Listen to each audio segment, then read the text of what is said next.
allongés sur la chaussée comme morts pour dénoncer les risques d'asphyxie qui pèsent sur leurs exploitations.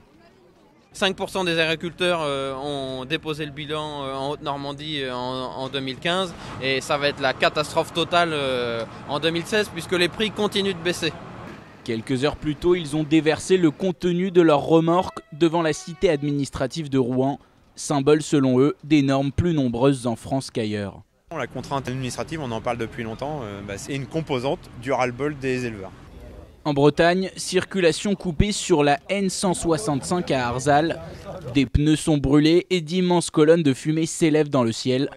Le long de la nationale, des colonnes de tracteurs, quand d'autres agriculteurs, eux, se sont rendus ce jeudi après-midi à Rennes pour manifester devant la préfecture.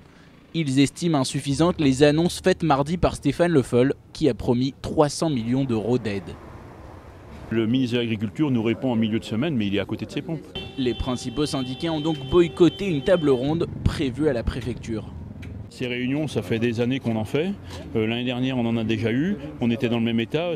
On était moins pire. Cette année, on est complètement à la ramasse là. Et puis, on nous fait encore des réunions. Il y a un réel ras-le-bol par rapport à l'État. La plupart des barrages ont été levés ce soir. D'autres manifestations sont prévues demain.